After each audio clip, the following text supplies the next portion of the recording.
Telangana CM Revanth Reddy ఇవాళ ఢిల్లీకి వెళ్తున్నారు. హైదరాబాద్ మెట్రో రైల్ రెండో దశ సత్వరమే అనుమతులు మంజూరు చేయాలని ఇప్పటికే కేంద్రానికి లేఖ రాశారు రేవంత్. మొదటి దశ ప్రాజెక్టులో 100% షేర్ల కొనుగోలుతో ప్రభుత్వం స్వాధీనం చేసుకుందని పేర్కొన్నారు.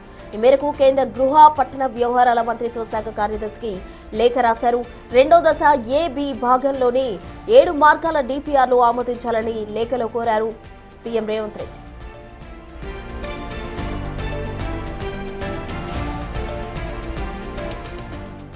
ఇవాళ సీఎం రేవంత్ రెడ్డి ఢిల్లీకి వెళ్లబోతున్నారు. దీనికి సంబంధించి పూర్తి డీటెయిల్స్ మా ప్రతినిధి శివ అందిస్తారు. శివ, చెప్పండి, మొత్తంగా ఇవాళ ఢిల్లీ పర్యటనలో భాగంగా సీఎం రేవంత్ రెడ్డి ఎవరెవరితో భేటీ కాబోతున్నారు, ఏ అంశాలకు సంబంధించి ప్రధానంగా చర్చించే అవకాశం ఉంది? రైట్, ప్రస్తుతం తెలంగాణ సీఎం రేవంత్ రెడ్డి ఈరోజు ఢిల్లీ పర్యటనకు రానున్నారు. ఢిల్లీ పర్యటనలో భాగంగా పార్టీ పెద్దలను కలవడంతో పాటు ఇటు రాష్ట్రానికి సంబంధించిన అభివృద్ధి సంక్షేమ పథకాలకు సంబంధించి కేంద్ర ప్రభుత్వం నుంచి రావాల్సిన నిధులు కానీ కేంద్ర ప్రభుత్వ సహకారం ఏ విధంగా అందించాలనే అంశాలపై ప్రధానంగా సీఎం రేవంత్ రెడ్డి కేంద్ర మంత్రులను కలవబోతున్నారు. దానిలో ప్రధానంగా మెట్రో ఫేజ్ 2 గతంలో కూడా పలుమార్లు ఢిల్లీ వచ్చిన సందర్భంలో ఈ మెట్రో ఫేజ్ 2 పనులకు సంబంధించి కానీ దానికి సంబంధించిన కేంద్ర ప్రభుత్వ వాటా, మరోవైపు అక్కడ మెట్రో ఫేజ్ 2 నిర్మాణానికి కావాల్సిన అనుమతులు, ల్యాండ్కు సంబంధించిన అంశాలపై ప్రధానంగా సీఎం రేవంత్ రెడ్డి గతంలోనే కేంద్ర పట్టణాభివృద్ధి గృహ నిర్మాణ శాఖ మంత్రి మనోహర్ లాల్ ఖట్టర్ను కలిశారు. ఆయనకు పలుమార్లు విజ్ఞప్తులు సమర్పించిన పరిస్థితి కనిపిస్తోంది. ఇప్పుడు మళ్ళా ఢిల్లీ పర్యటనకు వస్తున్న నేపథ్యంలో కేంద్ర పట్టణాభివృద్ధి శాఖ మంత్రిని మనోహర్ లాల్ ఖట్టర్ను కలిసి ఈ మెట్రో ఫేజ్ 2కు సంబంధించిన నిధుల విషయంలో త్వరితగతిన నిర్ణయం తీసుకుని నిధులు విడుదల చేయడం కానీ సహకారం అందించడం కానీ వంటి అంశాలపై ప్రధానంగా మనోహర్ లాల్ ఖట్టర్తో సీఎం రేవంత్ రెడ్డి చర్చించున్నారు. దాంతోపాటు కేంద్ర రోడ్డు రవాణా రహదారుల శాఖ మంత్రి నితిన్ గడ్కరీతో కూడా ప్రధానంగా చర్చించబోతున్నారు.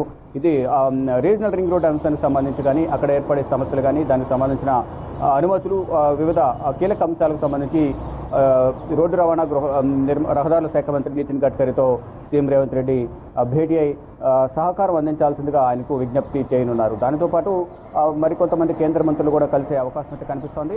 ఇటు ప్రధానంగా కాళేశ్వరం ప్రాజెక్టు కానీ విద్యుత్ కొనుగోళ్లకు సంబంధించిన అంశాలపై గత ప్రభుత్వ హయాంలో జరిగిన అవినీతికి సంబంధించి ఒక కమిషన్ కూడా ఏర్పాటు చేశారు. కమిషన్ ఇచ్చిన నివేదికకు సంబంధించి ప్రధానంగా సిబిఐ చేత విచారణ జరిపించాలనేది కూడా ప్రధానంగా మొదటి నుంచి కాంగ్రెస్ ప్రభుత్వం సీఎం రేవంత్ రెడ్డి డిమాండ్ చేస్తున్నారు. దానిలో భాగంగానే ఈరోజు సిబిఐ డైరెక్టర్ను కూడా కలిసి గత ప్రభుత్వం హయాంలో జరిగిన అవినీతి అక్రమాలకు సంబంధించి కానీ విద్యుత్ కొనుగోళ్లలో జరిగిన అవకతవకలు కానీ ఇటు తెలంగాణ నీటి ప్రాజెక్టుల విషయంలో మరి ముఖ్యంగా కాళేశ్వరం ప్రాజెక్టు విషయంలో జరిగిన అవినీతికి సంబంధించి త్వరితగతిన విచారణ చేపించాలి అనే అంశాలపై ప్రధానంగా సిబిఐ డైరెక్టర్ను కలిసి ఆ నివేదికలను సమర్పించి ఆయనకి విజ్ఞప్తి చేయనున్నారు సిబిఐ డైరెక్టర్కు. దానితో పాటు ఇక ఇటీవల కేరళ ఎన్నికల ప్రచారంలో భాగంగా ఆయన కేరళలో ఎన్నికల ప్రచారం నిర్వహించారు. అక్కడ యూడీఎఫ్ విజయం సాధించిన నేపథ్యంలో దానికి సంబంధించిన అంశాలపై కూడా అధిష్టానం పెద్దలతో చర్చించినారు. దానితో పాటు రాష్ట్రంలో పార్టీ పరిస్థితి, ప్రభుత్వ అధికారంలోకి వచ్చిన తర్వాత చేపడుతున్న కార్యక్రమాలు వంటి అంశాలపై కూడా ప్రధానంగా సీఎం రేవంత్ చర్చించబోతున్నారు. మరి ముఖ్యంగా ఈ రోజు పర్యటనలో ఈ రాష్ట్రానికి సంబంధించిన అభివృద్ధి పథకాలకు సంబంధించి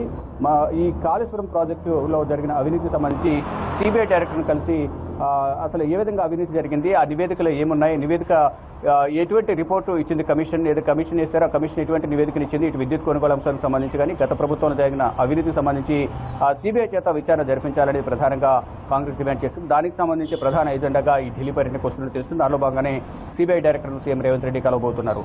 ఇక కేంద్ర మంత్రి ఎందుకు చెప్పినట్టుగా కేంద్ర మంత్రిని కలిసి రాష్ట్ర అభివృద్ధికి సహకరించాలి. గతంలో వచ్చిన ప్రతి సందర్భంలో కూడా కేంద్ర మంత్రిని కలవడం, ఇటు మెట్రో ఫేజ్ 2 నిర్మాణానికి సంబంధించి కానీ ఇటు రోడ్లు రహదారులు రవాణా శాఖ మంత్రిని కలవడం కానీ ఇతర మంత్రులు కలిసి రాష్ట్ర అభివృద్ధికి సహకరించి రాష్ట్రానికి కేంద్రం నుంచి వచ్చే సహకారం ఏదైతుందో అన్ని విధాలా ఆదుకోవాలి, ఆర్థికంగా వెనుకబడిన రాష్ట్రాన్ని, అప్పుల్లో ఉన్న రాష్ట్రాన్ని ఆదుకోవాలి కేంద్రం అనేది కూడా ప్రధానంగా సీఎం రేవంత్ రెడ్డి వచ్చిన ప్రతి సందర్భంలో కూడా కేంద్ర మంత్రులు కలిసి విజ్ఞప్తులు చేస్తున్నారు. దానిలో భాగంగానే ఈసారి కూడా కేంద్ర మంత్రులను కలవడంతో పాటు గత ప్రభుత్వ హయాంలో జరిగిన అవినీతిపై విచారణ జరిపేందుకు సిబిఐ డైరెక్టర్ను కలవడం, ఆ తర్వాత పార్టీ అధిష్టాన పెద్దలను కలిసి పార్టీ స్థితిగతులకు సంబంధించి ప్రధానంగా చర్చించనున్నారు. ప్రస్తుతం రైట్ శివ, థ్యాంక్ యూ.